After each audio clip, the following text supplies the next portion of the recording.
Magandang araw! For today's video, tara at samahan nyo nga ako na gumawa ng tar papel ng mga babasahin. Yung technique nga pala na ito ay tinatawag pala na marungko approach. Syempre nung una, bago lang sa pandinig ko kung ano nga ba ito, kaya dali-dali ko itong sinearch. Hindi naman kasi lahat ng bagay alam natin, pero kaya nating gumawa ng paraan para malaman natin ng mga bagay na hindi natin alam, lalo na sa internet natin ngayon. At sa pagkaka-search ko, kapag pala sinabi natin na marungko approach, it is designed to improve students' reading skills through the use of the modern Filipino alphabet instead of introducing letters arranged traditionally.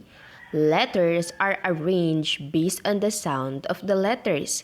Kasi alam naman natin sa buhay natin ngayon maraming nagbabago at hindi natin kailangan na mag-stick lamang sa dati. Ngunit may mga pag-aaral na kapag pinagsama natin ang traditional at yung 21st century ng pagtuturo natin ngayon ay mas natututo ang mga bata. Kaya okay lang na maggawa tayo ng iba't ibang techniques or strategies dahil ang goal naman natin ay kung paano nga bang mapatuto ang mga bata.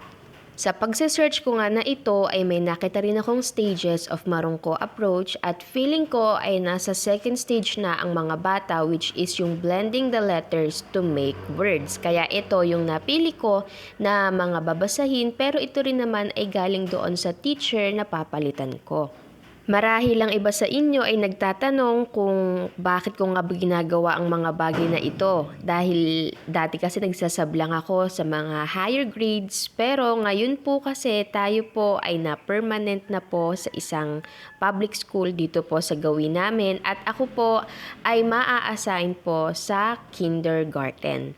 So, at first, medyo kinakabahan ako kasi hindi pa ako nakakapagturo ng siguro nakakapag-tutor ako ng kinder, pero syempre iba pa rin kapag estudyante mo na talaga yung mga kinder. Hindi ko alam kung anong approach yung gagawin ko kasi sa 3 taon kong pagtuturo sa isang private school, ako ay naka-assign sa intermediate level 4, 5, and 6.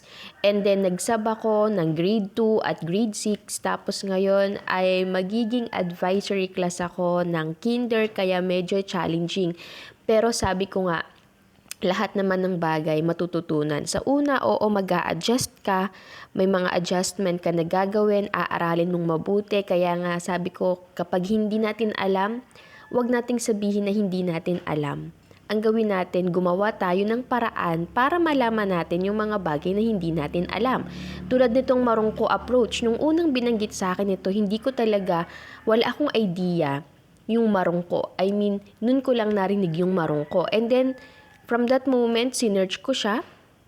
And then, nagtingin-tingin ako, naghanap-hanap ako ng mga teachers, mga kinder teachers na gumagamit ng marungko approach, at ayan, nakita ko, and ito nga yung mga nakita ko, kaya kailangan nating i-apply. Titignan natin kung talagang nga bang kaya ito ng mga bata, kasi ganun dapat tayo.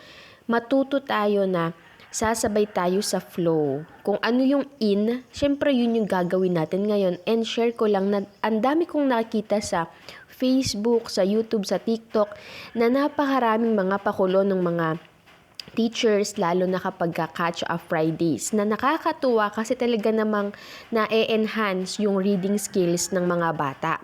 Kasi aminin natin, may mga pag-aaral ngayon na nagiging parang panghuli na yata yung ating bansa sa mga bansa na nakakapagbasa yung mga bata. Kaya nga dahil doon nabuo nga itong Catch-up Fridays, at base sa aking nakikita sa mga teachers na nagpo-post sa social media ay talagang naiengganyo yung mga bata na po tuwing Biyernes dahil excited sila kung ano nga ba yung pakulunan naman ni teacher.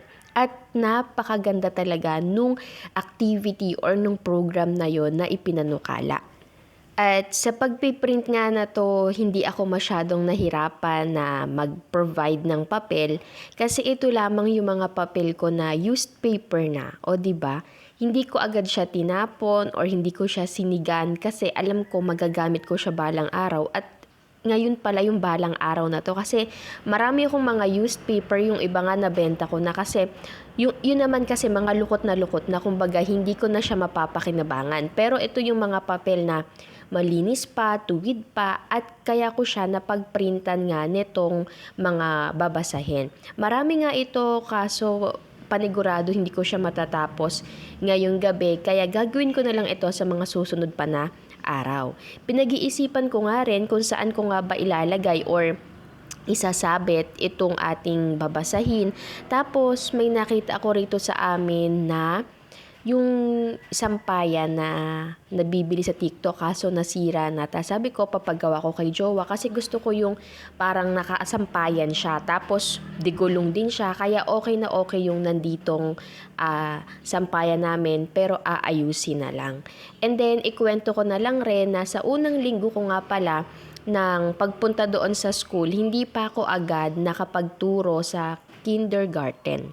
Sa kadahilanan na hindi pa dumarating yung advice ng papalitan ko na teacher. Nagpapatransfer kasi siya doon sa school na kung saan siya nakatira. Kaya siguro will din yun ni Lord na sabi niya, oy, hindi ka pa ready, kailangan mo munang mag-observe. Kaya napakagaling talaga ni Lord. So, mapapaisip kayo, anong ginagawa ko nung whole week na yon? Bale, naging floating teacher muna ako, nandun muna ako sa mga teacher na wala kasi diba syempre minsan mayroong pa-meeting sa district, may ina-attendan na meeting kahit sa sa Google Meet, ganyan. Bale, ako muna yung pumapalit doon, which is okay lang sa akin kasi nagkakaroon ako ng iba't ibang mga experiences kapag ka nandun ako sa lower grades, kapag nandun ako sa higher grades. Kaya advantage din yon para sa akin. Pero syempre, mayroon din naman time sa loob ng linggo na yon na nakapanood ako doon sa kinder. And then habang nanonood ako, of course, sinulat ko lahat ng routine, inilista ko yung mga ginagawa ng teacher para syempre ma-adapt ko mga techniques niya, kung ano yung strategy niya, kung paano nga ba siyang magturo. Inilista ko po talaga lahat yon.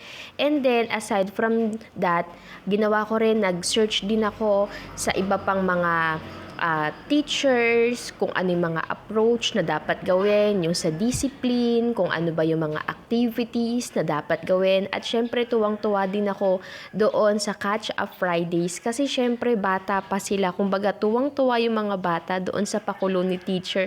Talagang kahit nandun lang ako sa likod, nag-observe lang ako, tawa talaga ako ng tawa. Pero syempre hindi maiiwasan na may mga bata na maiiyak. Kaya ayun lang, nakakatuwa.